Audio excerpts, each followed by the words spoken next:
And the New Hampshire primaries 48 hours ago with 7 GOP candidates still in the race. Yet Senator Ted Cruz is already saying the GOP nomination is down to a two-man race, meaning just himself and Donald Trump.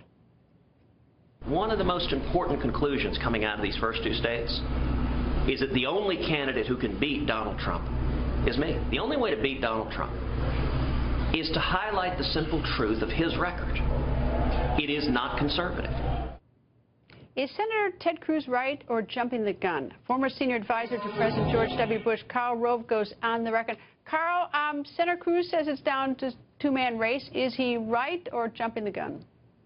That's his hope. That's not the reality. It's at least a five-person race, varying strengths and varying abilities. But this thing is very much up in the air, and it's certainly not down to two candidates. Take a look at what happened today and yesterday. We had Donald Trump shooting at Ted Cruz shooting at Marco Rubio and Donald Trump, Jeb Bush shooting at Donald Trump, Marco Rubio this morning making comments attacking Trump and Bush. I mean, John Kasich condemning them all by saying he's the only guy who's running a positive campaign, and wonderful Ben Carson saying we're all in this together. We're more that unites us and divides us. I mean, that's quite a picture of a scramble, and it's not a two-man race. And, of course, Governor Gilmore is still in the race, and we never hear anything about him. So we don't know why he's still in there as far as I know. All right. Yeah. All right. Okay. I know this is really jumping the gun, but Senator Rubio is saying it, and you hear it over on the Democratic side of the aisle. We hear this concept of a brokered convention. Just give us an education. What is a brokered convention?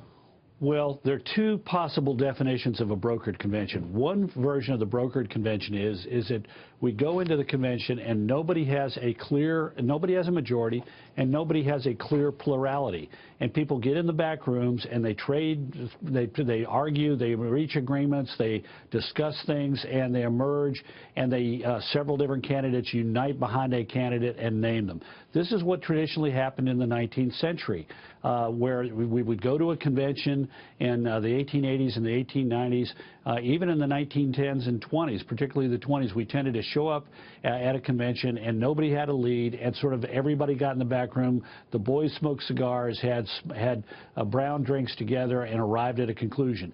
And it generally took a lot of ballots. In 1880, it takes 36 ballots of the Republican convention over a period of almost a week to arrive at their nominee. And their nominee, James A. Garfield, was not even considered a candidate when the balloting began. He nominated his home state senator, John Sherman, for the nomination.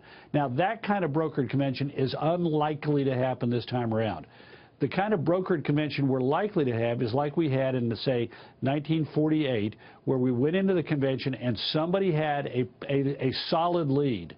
But there were multiple candidates with delegates, but somebody with a solid lead, and after one or two ballots, that person was named the nominee. Now, that's likely to happen this time around, I think, because we have so many candidates here in the early stages when we have proportional primaries that we're likely to end up with somebody short of the nomination, but so clearly in front that even though some delegates will be bound by party rule or law to vote for somebody else on the first ballot, on the second ballot, that happens. Now, we came awfully close to this in 2012 because more and more states are adopting proportional rather than winner-take-all rules. I would remind you, it took until May 14th for the Republicans to get down to one candidate.